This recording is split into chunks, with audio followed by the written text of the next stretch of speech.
Hello everyone, this is Mohit and welcome back to my classes.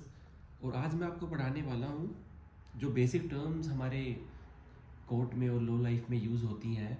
और ये class सिर्फ उनके लिए है जो जिन्होंने एडमिशन लिया है अभी लॉ में, या जिन्होंने कोर्ट जाना चालू किया है उनके लिए। और आम लोग भी इस वीडियो को देख सकते हैं। इसमें मैं बहुत सारी चीज़ें बताऊंगा जो टर्म्स यूज़ होते हैं हमारी कोर्ट्स में, लो लाइफ में, पुलिस स्टेशन में। तो आपको उनके बारे में पता होना चाहिए और इन वर्ड्स की आपको जानकारी होनी चाहिए। और मैं आपको 10 मिनट की मैं ये क्लास लूँगा और इसमें आपको अच्छी तरह से समझाऊंगा कि हर एक वर्ड का मतलब क्या होता है, एक इन्वेस्टिगेशन कैसे की जाती है और पुलिस कार्रवाइयाँ कैसे करती है। ठीक है, तो देखिए, लो एंड इट्स लाइफ ये क्लास 1 है और जब तक मैं आपको पूरी तरीके से समझा नहीं दूंगा सारी चीज़ें, क्लासेस चलती रहेंगी। ठीक है, तो अब देखिए, हम पहले एक एग्जांपल लेते हैं। देखिए, एक एक व्यक्ति है ए ने क्या किया, बी का ए ने क्या किया, बी का किसी बात को लेकर बी का सर फोड़ दिया, सर पे डंडा मारा और बी का सर फोड़ दिया। ठीक है, अब बी कहाँ गया, बी कहाँ गया, बी गया सीधा हॉस्पिटल। हॉस्पिटल में आकर डॉक्टर से ने पूछा क्या हुआ तुम्हें बी, तो बी बोला मेरे को ए ने डंडा मारा, फलानी फलानी जगह पर मारा, मतलब सेक्टर 5 में मारा, सेक्टर 2 में मारा, सेक्टर 1 में मारा, उस जगह पे मारा और मेरा सर फोड़ दिया। तो अब सीधे हॉस्पिटल वालों ने, डॉक्टर साहब ने सीधा फ़ोन किया किसको, पुलिस स्टेशन में फ़ोन किया, बोला कि ऐसे ऐसे एक केस आया है और इंजर्ड केस है और उसको डंडा मारा हो, जल्दी से आ जाइए। तो पुलिस स्टेशन वालों ने सीधा किसको भेजा, एक पुलिस ऑफिसर को भेजा हॉस्पिटल में। ठीक है, अब पुलिस ऑफिसर ने बी से पूछा हाँ जी आपको क्या हुआ है, बी ने वही सारी स्टेटमेंट दी, मेरे को डंडा मारा, उस जगह पे मारा, ए ने मारा। ठीक है, अब पुलिस ऑफिसर ने रिकॉर्ड कर ली तहरीर। ठीक है, ये तहरीर फर्स्ट इंपॉर्टेंट टर्म है हमारी एक क्रिमिनल ट्रायल की। तो तहरीर रिकॉर्ड करके, ठीक है, पुलिस ऑफिसर ने क्या किया, एक पेज पर तहरीर रिकॉर्ड कर ली और पुलिस ऑफिसर वहीं रह गया। ठीक है, और अपने दूसरे पुलिस वाले को जो उसके साथ में गया था उसको भेज दिया कहाँ, वापस वापस कहाँ भेज दिया, वापस भेज दिया पुलिस स्टेशन में। क्या करने के लिए, कि जाओ इस केस की एफआईआर रजिस्टर कर दो। ठीक है, अब एफआईआर लॉज हो जाएगी on the basis of date तहरीर। ठीक है, अब एफआईआर हमारी कौन से सेक्शन के अंतर्गत लॉज होती है, सेक्शन 173। ठीक है, ऑफ BNSS। ठीक है, सेक्शन 173 भारतीय नागरिक सुरक्षा संहिता के तहत हमारी एफआईआर लॉज होती है। ठीक है, तो अब देखिए, अब हमारी एफआईआर से बहुत सारे टॉपिक्स निकल के आते हैं। तो एफआईआर कौन से सेक्शंस के तहत लॉज हुई है, वो तो चलो हमारे भारतीय न्याय संहिता का टॉपिक है, लेकिन हम प्रोसीजरल लॉ की एडजेक्टिव लॉ की बात कर रहे हैं। तो ये ग्रीवियस हर्ट का केस है भाई, ए ने बी को डंडा मारा, सर फूट गया उसका, ये ग्रीवियस हर्ट का केस है। तो ये कौन सा ऑफेंस हुआ, ये ऑफेंस हुआ कॉग्निजेबल ऑफेंस। ठीक है, ये कौन सा ऑफेंस हुआ, कॉग्निजेबल ऑफेंस हुआ।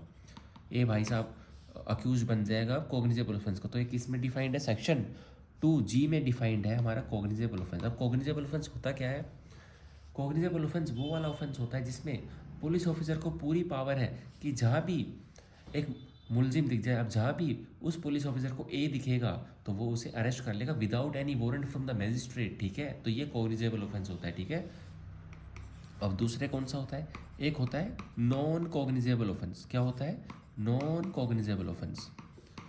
इस ऑफेंस की कहाँ दिया गया है, सेक्शन 2O में हमारा नॉन कॉग्निजेबल ऑफेंस दिया गया है। इसका मतलब होता है कि पुलिस ऑफिसर के पास कोई भी पावर नहीं है कि आपको अरेस्ट कर ले without warrant. He must be having a warrant of magistrate, then only he will arrest an accused of an offence. ठीक है, तो नॉन कॉग्निजेबल ऑफेंस मतलब पुलिस वाला वारंट ऑफ द मैजिस्ट्रेट उसके पास होगा ना, कि अरेस्ट वारंट होगा मैजिस्ट्रेट साहब का, तभी आपको नॉन कॉग्निजेबल ऑफेंस में अरेस्ट कर पाएगा। देखो इसकी भी एक्सेप्शन है। ठीक है, सीआरपीसी में सेक्शन 42 सीआरपीसी हुआ करती है, इसकी एक्सेप्शन। ठीक है, तो अब वो हमारा चेंज हो गया, अब सेक्शन 42 सीआरपीसी हमारा हो गया है। एक सेकेंड रुकिए,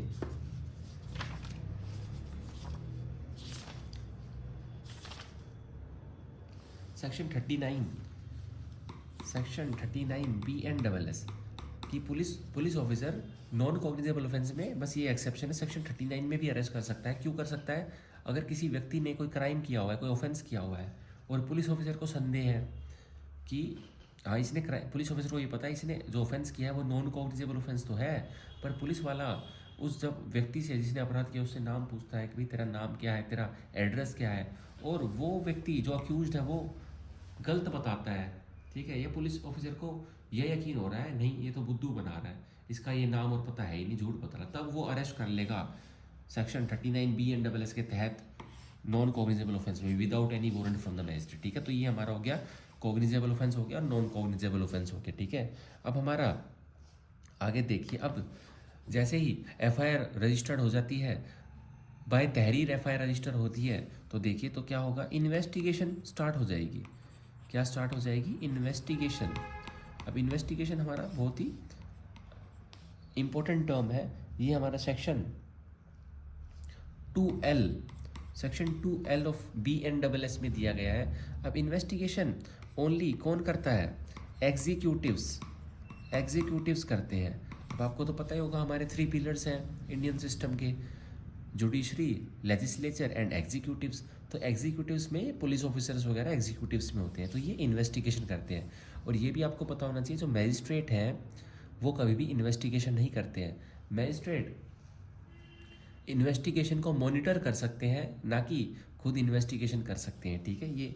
ये आपको पता होना चाहिए। अब इन्वेस्टिगेशन स्टार्ट होगी उसी केस की, जो ए ने बी को डंडा मारा था, जो ग्रीवियस हर्ट किया था। अब एफआईआर कौन से सेक्शन के अंतर्गत रजिस्टर्ड होगी? Section 117 sub section 2 of BNS, section 117 sub section 2 भारतीय न्याय संहिता के अंतर्गत एफआईआर रजिस्टर्ड हो जाएगी।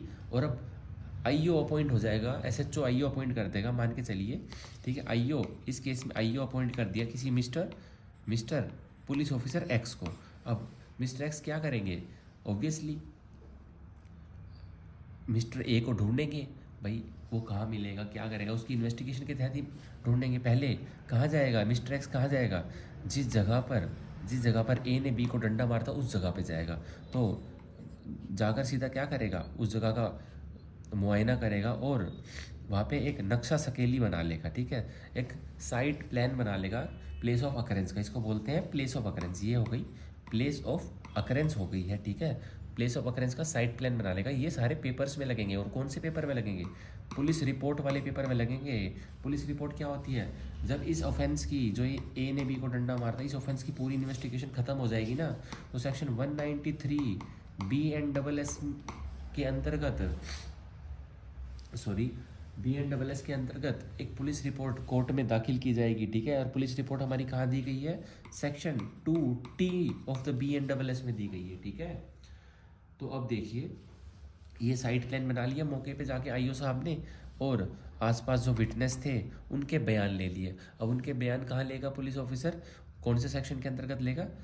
सेक्शन 180 BNSS के अंतर्गत लेगा, ठीक है। और ज़रूरी नहीं है सारे, मान के चलिए इस मौका वारदात पर उस समय, जिस समय डंडा मारा गया, ए ने डंडा मारा, उस समय 5 व्यक्ति मौजूद थे, ठीक है। उन 5 व्यक्तियों ने आगे जाके पाँच को और बता दिया कि यार हमने तो ऐसे ऐसे देखा कि डंडा मारा।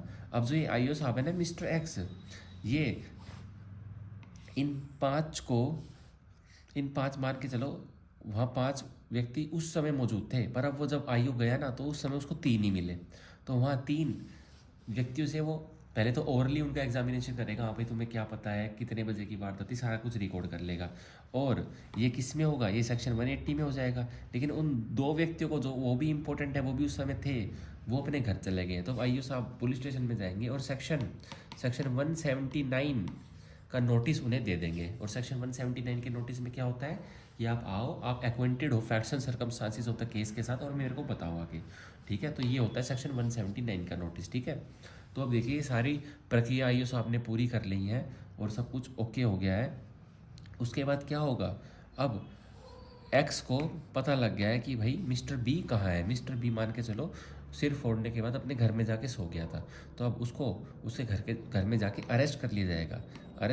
और कोई वारंट नहीं दिखाएगा, बोलेगा तुमने हीनियस क्राइम, तुमने कॉग्निजेबल ऑफेंस किया हुआ है, ये एफआईआर तुम्हारे खिलाफ है और हम तुमको अरेस्ट करते हैं, ठीक है। तो ये वो हो गया, अरेस्ट हो गया, ठीक है। अब देखिए आगे क्या होता है। अब इसको मिस्टर ए को police officer x police station में ले आएगा और वहाँ लाके क्या करेगा? उसको पुलिस लॉकअप में रखा जाएगा, नॉट मोर देन 24 आवर्स से कम टाइम के लिए उसको रखा जाएगा, ठीक है। और 24 आवर के टाइम के दौरान ही मैजिस्ट्रेट साहब को पेश करना होगा। मैजिस्ट्रेट साहब के सामने उसकी पेशी होगी कि ये मुलजिम है, ये अक्यूज है, इसको हमने पकड़ा है, इसने ऐसे ऐसा ये ऑफेंस किया था। और कंपोजिट केस डायरी मैजिस्ट्रेट साहब को पुलिस ऑफिसर दिखाएगा। अगर उसको और एक्स्ट्रा पुलिस रिमांड चाहिए तो मान के चलिए जो ए ने बी को डंडा मारा था, इस केस में ए को अरेस्ट कर लिया है पुलिस ऑफिसर ने, लेकिन 24 आवर्स के अंतर्गत इन्वेस्टिगेशन पूरी नहीं हो पाई है, तो जो पुलिसकर्मी था ना एक्स, वो सेक्शन 187 के तहत पुलिस रिमांड भी ऑब्टेन कर सकता है। और कितने दिन तक का हो सकता है? 15 डेज तक का ही पुलिस रिमांड हो सकता है, बस 15 डेज तक का है। 15 डेज तक ही लिमिट है पुलिस रिमांड लेने की, ठीक है। और अब नया भी आ गया है कि जो 10 साल से कम वाले अपराध हैं, मतलब जिसमें सज़ा 10 साल से कम मिलनी है, तो शुरुआती 40 दिनों के अंतर्गत ही 15 दिन वो पूरे करेगा अपने, ठीक है। और जो 10 साल से ज़्यादा जिसमें सज़ा मिलनी है उन अपराधों में, तो 60 दिन के अंतर्गत अपना पुलिस रिमांड पूरा कर लेगा कौन? आईओ साहब, ठीक है। तो ये हमारी नई बात आई है जो सेक्शन 187 में हमें BNSS में नई देखने को मिलती है, ठीक है। तो ये इंपॉर्टेंट टर्म्स थी आज के लिए, और अब मैं कल आपको पढ़ाऊँगा, क्योंकि 10 मिनट की वीडियो हो चुकी है और मैं 10 मिनट ही पढ़ाऊँगा अब आपको, ठीक है। तो अब कल मिलते हैं। सी यू, बाय बाय।